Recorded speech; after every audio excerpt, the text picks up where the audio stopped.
Hey guys, this is gonna be a fun video. So I'm gonna show you exactly what I eat in a day to maintain my weight loss.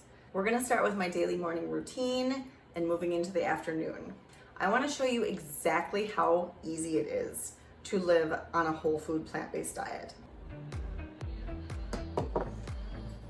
So first thing in the morning, you want to hydrate. So I will drink easily 2 of these, I believe it's a 32 ounce, 27 ounce bottle of water. I'll easily drink 2 of these within the first couple hours that I'm awake. And then you are ready to exercise.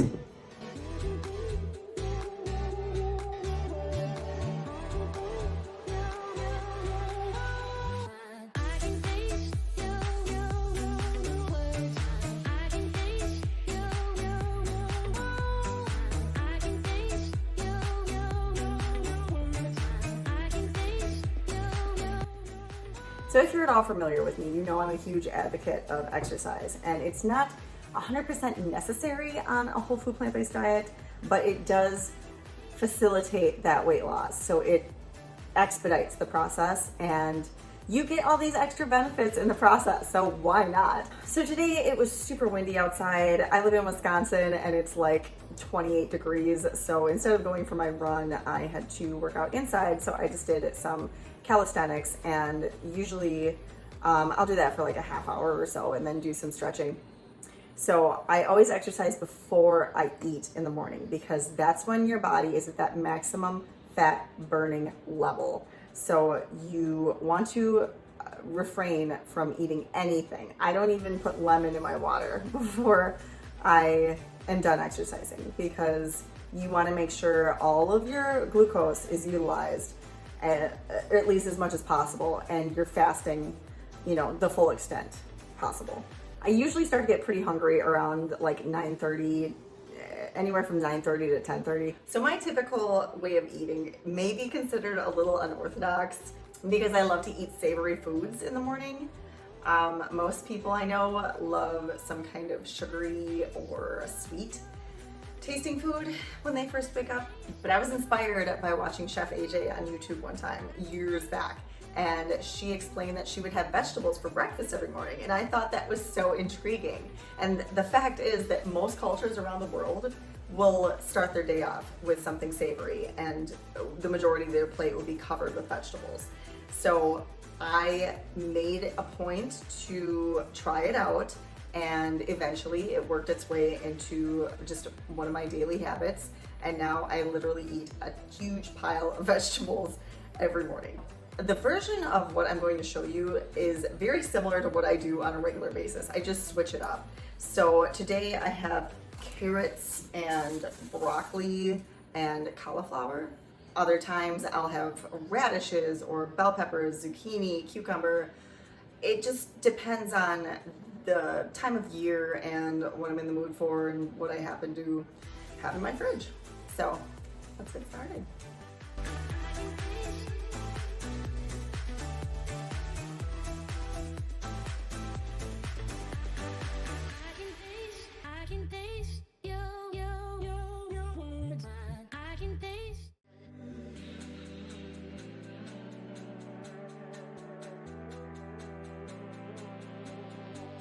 So I'll typically eat like half of this, literally. And it's so great for those in-between meals to just munch on some either raw fruits or vegetables.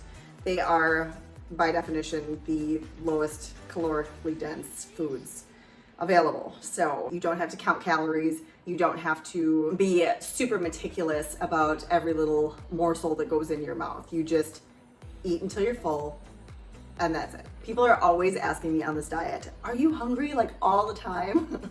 No, the answer is absolutely not. These are some of the most filling foods you can eat. So they won't keep you full long, but they will hit those stretch receptors and bulk out your tummy to send those signals to your brain saying, oh, wait, you have a ton of food in your stomach. You don't need to keep eating. I crave bulk when it comes to my meals. So if I don't see a large portion of food. They've actually done studies showing that when you give somebody a portion that looks visually smaller than a portion of the same caloric density that looks visually larger, they actually perceive themselves to feel more full when they're eating the bigger looking portion of the equivalent amount of calories. So I thought that was pretty cool. Some people don't like to eat a lot of bulk, a lot of volume when it comes to food. I enjoy large quantities of food, and you won't believe the amount that is going to go into my body throughout the day. Literally half of this will be gone in the next hour or so. Let's move on to my typical breakfast. So this is just a mix of blackberries, strawberries, and blueberries. Sometimes I like to get cherries in there too, or whatever else they're offering. The government puts out every year this dirty dozen list to let you know, to let consumers know which produce hold the highest pesticide and herbicide residue. So berries are consistently on that list. So you always want to get your berries frozen or organic. And living in the Midwest in January, it's pretty pricey to be eating organic berries. Maybe $7 for a tiny little container of blueberries. This itself was like $6.50. This huge bag. It's 2.5 pounds. So my family eats oatmeal every morning for the most part, maybe 5 to 7 days a week. So if you are trying to lose weight, what you're going to want to do with your grains is only consume up to 3 servings a day. You want a half cup, so half of this, of cooked grains is a single serving. So I have about a cup, or maybe 3/4 of a cup here. I don't usually eat much when it comes to grains because you can't eat much of it. It's so high in calories. So I save the low calorie dense foods for the bulk of my calories. And that's what you're gonna need to do if you wanna maintain a lean body mass on any diet, really. Then I'm gonna microwave this for about a minute and just heat it up a little bit. So while that's in the microwave, I will use this coffee grinder, which is not used for coffee at all. It's only used for seeds and nuts.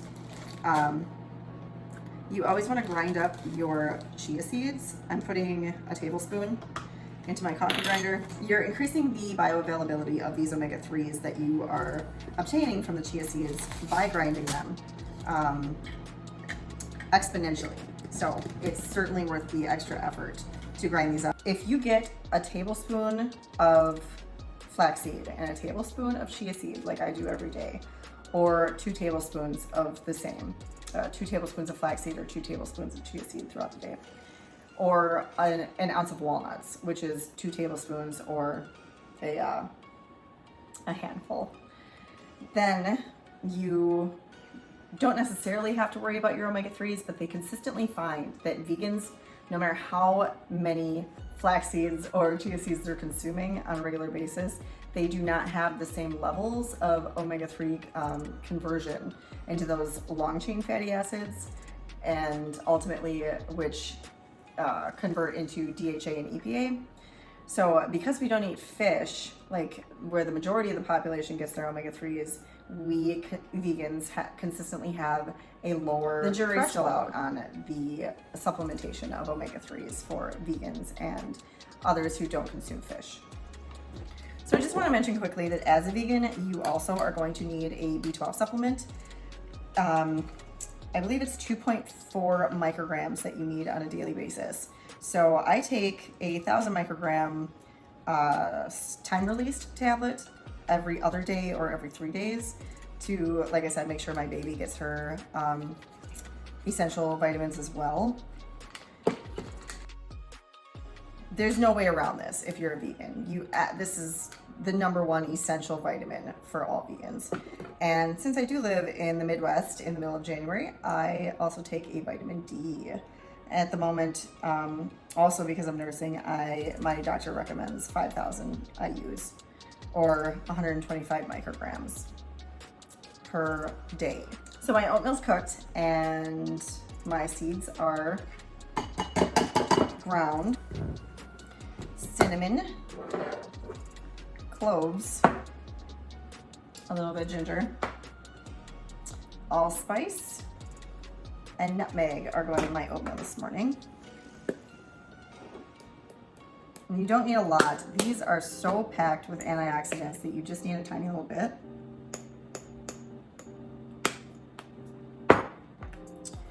And the type of seasoning I'm going for is like a pumpkin spice.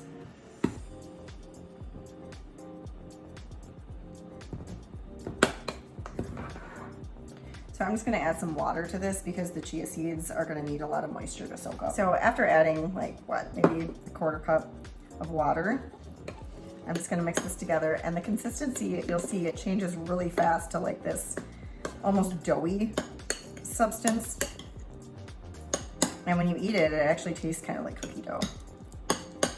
I know it doesn't look very appetizing.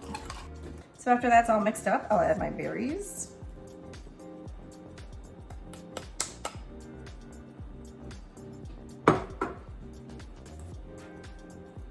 And there you go. That's my breakfast.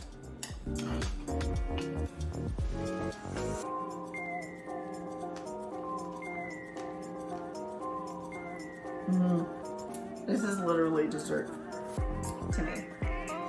Okay, so it's about 11:30 and I'm starting to get really hungry, so I'm gonna make my lunch. And I always have some kind of soup for lunch, and this is left over. I think I made it 3 days ago. I put half of it in the freezer, half of it in the fridge, and my family and I will live off that throughout the beginning or the end portion of the week, depending upon when I make it. So this typically consists of things like squashes, potatoes, sweet potatoes, and then I'll have several kinds of legumes. This one I believe is split peas, lima beans, kidney beans, and green lentils. I always make sure to throw an onion in there, as well as mushrooms. I don't know if any of you follow Joel Fuhrman, Dr. Joel Fuhrman, but he is incredible, and he has been a plant-based pioneer from the beginning, and he constantly recommends having some sort of cooked as well as raw onion, but also cooked mushroom in your day, every single day, to get those beneficial anti-cancer properties. So those always go in my soup. I'll switch it up. I have different variations of the onions and different types of mushrooms that I'll utilize, but it's pretty much always the same type of food. So there's also a lot of frozen greens and tomato sauce, seasonings, herbs and spices.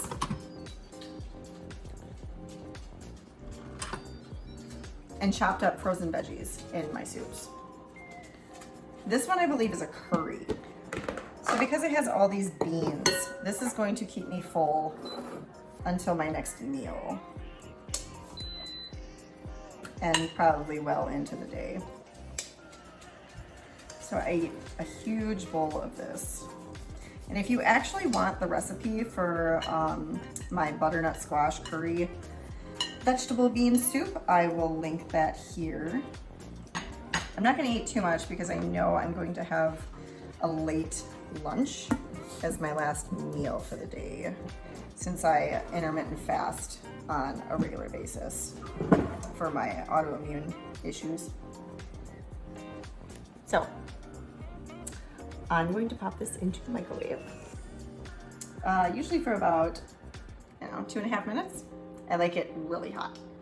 So I forgot to mention earlier that with each of my meals, breakfast, late breakfast, and late lunch, I always have some kind of vinegar.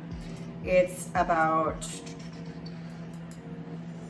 2 teaspoons per meal if you're having 3 meals per day, or 2 tablespoons altogether, but it's better if you are getting this in increments so your body can utilize each bit of ascorbic acid. No, not ascorbic acid, what is it? So yeah, I'll just eyeball it since I do this regularly. It's not much. but it is super strong. So you never, ever, ever want to drink vinegar by itself. You always want to dilute it. So I'll fill up the majority of the rest of this cup with hot water. So I just use hot water because I like the taste with the apple cider vinegar. But just depending on the day, you always want to switch up your vinegars so you're getting different properties, different phytonutrients and such. But apple cider vinegar, as well as balsamic vinegar, made from grapes and made from apples. So these are going to be more nutritious than something, say, like rice vinegar, because of those antioxidants and phytochemicals. Okay, so this is part of Dr. Greger's 21 tweaks. So this is cayenne pepper. So for anyone who hasn't read this, you are certainly missing out, particularly if you're interested in weight loss, because this guy has gone through every bit of nutritional science, every piece of nutritional science literature, and has come up with these 21 tweaks for weight loss. And this is the cayenne pepper. You want a ½ teaspoon, as well as ground ginger, 1 teaspoon. So that's what I'm putting in my soup right now.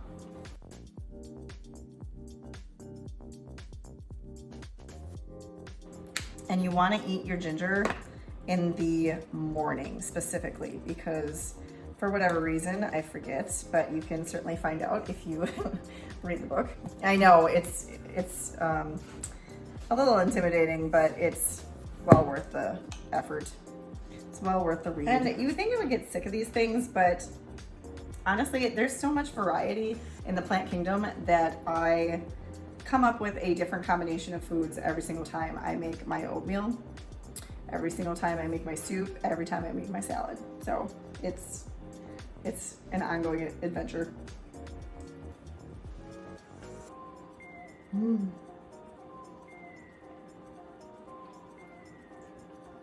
So you want to put a ton of non-starchy veggies as well as greens in your soups, and then plenty of legumes and starches like squashes or potatoes to provide that sense of satiety. So like I said in the beginning, you will never feel hungry on this diet, and those are two of the food groups that will keep you feeling full. All right, I'll see you guys for dinner, or late lunch for me. Okay, so it's about 2:30, so I'm gonna start getting my late lunch ready, and this is going to be my last meal of the day, so it is huge. So if you've seen my meal prep for my salads, this is typically what I'll make about 1.5 times a week. I will always put some kind of grain and legume on my salad. So I have some leftover sorghum, millet, and I believe brown and red. I know it doesn't look very tasty, but it's really good. Lentils from a couple days ago. So I just mix whatever grain I have available. I'll use different things like maybe amaranth or teff. I love sorghum. It's great for your gut bugs. All these grains are, and they're all whole grains. But I'll always mix them with some kind of lentil in my pressure cooker, because you want to increase that protein, iron, and zinc. With the grains and the lentils, I'll have some kind of bean prepared. So I always make a giant bag of dried beans in my pressure cooker like twice a week, and my daughter and I will live off them for the whole week in our meals. So I'm just gonna dump a little bit of these garbanzo beans on top of my grains, and I'll actually heat that in the microwave. I always make kind of like a burger bowl for lunch. I like to have some cooked foods mixed in with the raw foods. It just, I don't know what it is about the different textures and the different temperatures, but I really enjoy it. So while that's in the microwave, I'm going to make the rest of my salad.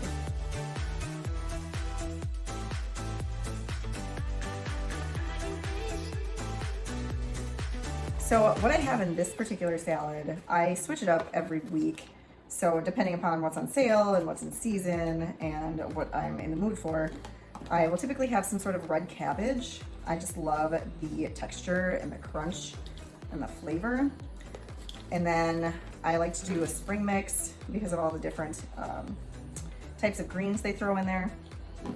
This salad also has cilantro, onions, tomatoes, red peppers, dinosaur kale, as well as bok choy. If you've seen some of my other meal prep videos, you will already know the regimen I'm about to use, but I'll go over it again real quick. So I'm gonna put always a tablespoon of some sort of omega-3 containing seed or nut on my salad. It helps to absorb all those micronutrients from the greens and the vegetables. So sometimes I'll use hemp seeds, pumpkin seeds, but flax seeds and chia seeds tend to have the highest quantity of omega-3s, as well as walnuts. So I usually stick with those before getting those other ones. And then I have some turmeric. So I'm going to use a ½ teaspoon of that. That's another recommendation of Dr. Greger for the anti-inflammatory components, but particularly with ground ginger, you get this excellent DNA preservation. Garlic powder. This is another one of Dr. Greger's 21 tweaks for weight loss optimization, as well as the cayenne pepper, as you remember earlier from when I put it on my soup. I don't typically like to put the full amount in just one meal because it tends to get a little too hot for me, but I'll put half in my soup and half in here. I believe it's a ½ teaspoon. Some cumin. This is another one of Dr. Greger's little tips for weight loss.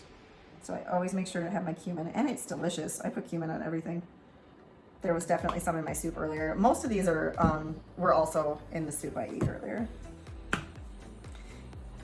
If you want the recipe, or if you want the step-by-step for how I make my salad, I'll link that video here. So after some crushed red pepper, which is also conducive to weight loss, whenever you eat turmeric, you want to make sure you get some black pepper, because that is going to increase the bioavailability, or the rate at which it can be absorbed, by like 50 times or something. I forget the exact, but. And then you only need like a couple peppercorns. And then the last thing I have is nutritional yeast. This is also on Dr. Greger's list. You only need a couple teaspoons. After a while, you just start to eyeball everything. Okay, so I just got my garbanzo beans and my grain medley out of the microwave. I'm just gonna throw this on top of the salad. And yes, I will end up eating this whole thing. Okay, and then I always put some kind of vinegar on top. As I mentioned earlier, it's very conducive to weight loss. So I will typically use like at least a tablespoon, if not 2. I mean, who really measures out their dressing? But vinegar has next to 0 calories, so it's great for dressings, on top of those weight loss conducive benefits. Like, I know it satiates your appetite and it improves your metabolic function. It regulates your body's ability to utilize insulin. So there's my lunch. So I hope this video gave you guys some inspiration on making your own plant-based meals. My favorite videos to watch on YouTube are these what I eat in a days. So I am definitely going to be doing more of these, and I hope you will stay tuned. If you enjoyed this video, make sure you give it a thumbs up. All right guys, thanks for hanging out.